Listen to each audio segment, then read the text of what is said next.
জাতীয় জাগৰণ যাত্ৰাৰ জৰিয়তে আমি মানে 2026 চনৰ যুদ্ধ ঘোষণা নিৰ্বাচনী যুদ্ধ ঘোষণা কৰিছো আৰু অসমৰ ৰাইজক ক'ব খুজিছো যে এনে হিন্দু মুছলমানৰ ৰাজনীতি কৰি থাকি আমাৰ একো উপকাৰ নাই।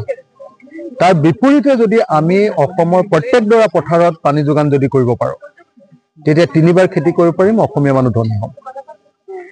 অসমৰ প্ৰতিখন গাঁৱে গাঁৱে যদি সৰু সৰু ইণ্ডাষ্ট্ৰি খুলিব পাৰোঁ তেতিয়াহ'লে অসমৰ প্ৰতিখন গাঁৱৰ প্ৰত্যেকজন মানুহে আমি চাকৰি পাম, কাম পাম।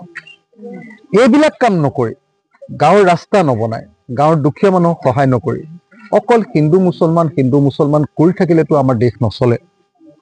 এতিয়া আমি দেখিছোঁ যে বিজেপি চৰকাৰখনৰ দিনত সব বস্তুৰ দাম ইমান বঢ়াই দিছে যে মানুহ কোনো চলিব নোৱাৰে। আৰু সেইটো ক'লে কয় নহয় আমি অৰুণোদয় দিছোঁ নহয়।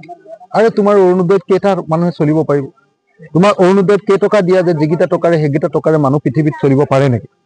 গতিকে এনেকুৱা পৰিস্থিতিত আমি অসমখনক নতুনকৈ গঢ়িবৰ কাৰণে এটা নতুন ৰাজনৈতিক যাত্ৰা আৰম্ভ কৰিছো, যাৰ নাম দিছো জাতীয় জাগৰণ যাত্ৰা। যি জাতীয় জাগৰণ যাত্ৰাৰ জৰিয়তে আমি কৈছো যে এজন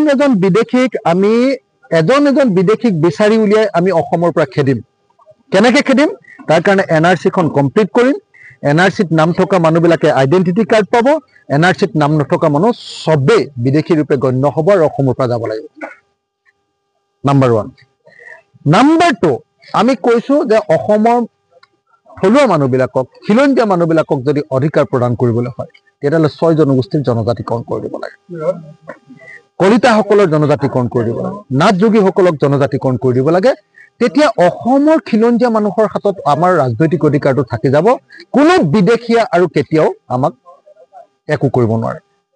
কোনো বিদেশীয়ে আমাক একো কৰিব নোৱাৰে। ঠিক তেনেকৈ আমি যেনেকৈ আমাৰ নাগালেণ্ডত, আপোনালোকে জানে যে নাগালেণ্ডত যেনেকৈ মাটিৰ অধিকাৰ অকল নাগাসকলৰ হাতত আছে, যেনেকৈ নাগালেণ্ডত মাটিৰ তলৰ তেল আৰু কয়লাৰ অধিকাৰ কেৱল নাগালেণ্ড চৰকাৰৰ হাতত আছে, কিন্তু অসমৰ তেলৰ অধিকাৰ, মাটিৰ অধিকাৰ নাই আমাৰ হাতত। এই অধিকাৰ আমি আমাৰ হাতলৈ আনিব লাগে। তদুপৰি আমি অসমৰ প্ৰত্যেকখন পথাৰত পানী যোগান দিব খোজোঁ। আৰু পানী যোগান দি দিলে সকলোৱে পথাৰত খেতি কৰিব পাৰিব বছৰৰ সকলো সময়। 3বাৰ খেতি কৰিলে মানুহ নিজে নিজে ধনী হ'ব। এই আটাইবিলাক কাম এটা এটাকৈ আমি কৰিব খোজোঁ। অসমৰ প্ৰত্যেকখন গাঁৱত 1-2টা এনেকৈ ইণ্ডাষ্ট্ৰি খুলিব খোজোঁ। তাত গাঁৱৰ ল'ৰাবিলাকে, মহিলাবিলাকে কাম কৰিব। কোনো মহিলাই আৰু নোখোৱাকৈ থাকিব নালাগে, কোনো মহিলাই আৰু হাতত পইচা নোহোৱাকৈ থাকিব নালাগে। তো এনেকুৱা ধৰণৰ এখন নতুন অসম গঢ়িবৰ কাৰণে, মানুহৰ মাজত চেতনা বৃদ্ধি কৰিবৰ কাৰণে, মানুহৰ মাজত প্ৰচাৰ কৰিবৰ কাৰণে, মানুহক সংগঠিত কৰিবৰ কাৰণে আৰু জাতিটোক ঐক্যবদ্ধ কৰিবৰ কাৰণে আজিৰ পৰা আমি এই যাত্ৰা আৰম্ভ কৰিছোঁ। আজিৰ দিনটোত আমি শান্তিপুৰ পঞ্চায়তত এই যাত্ৰা চলাই আছোঁ। এতিয়ালৈকে 7-8খনমান মিটিং হ'ল আৰু 4খনমান মিটিং আমাৰ আছে।